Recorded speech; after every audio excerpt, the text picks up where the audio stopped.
আপনারা নিজ হস্তে যজ্ঞের বেদী প্রস্তুত করছেন দেখে বড় অবাক হলাম দেবগণ।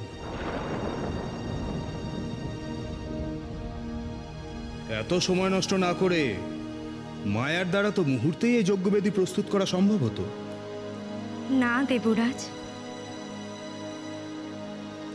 মায়ার দ্বারা কখনো শ্রীলাভ হয় না। মায়ার অর্থই ছলনা।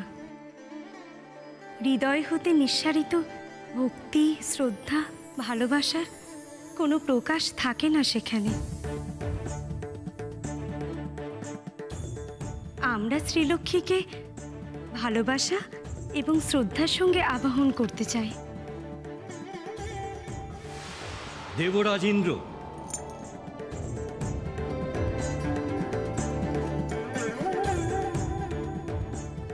তাহলে তুমিও এই যজ্ঞের আয়োজনে সহযোগিতা করো, যজ্ঞবেদী প্রস্তুতির কার্যে অংশগ্রহণ করো।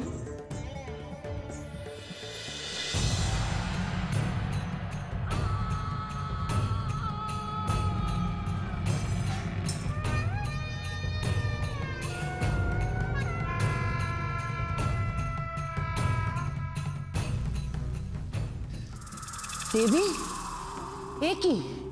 দেবরাজ ইন্দ্র তো পূজার আয়োজন শুরু করে দিয়েছেন দেখছি। ভুল করলেন দেবরাজ, মস্ত বড় ভুল করলেন।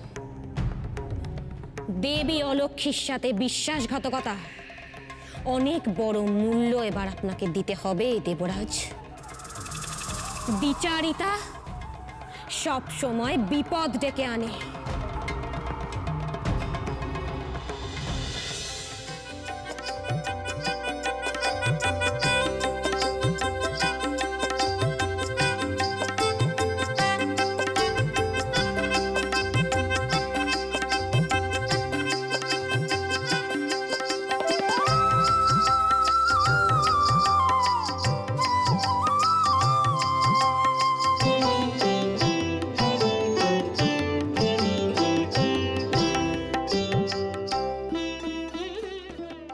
শুভক্ষণ আগত প্রভু, তোমার আমার মিলন পথ প্রশস্ত হবে আজ।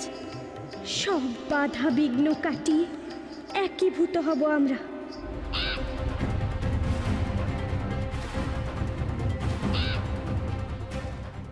একই এই শুভ মুহূর্তে অলক্ষ্মীর বাহন আমার দ্বারে কেন? তবে কি কোনো অঘটন ঘটবে আজ?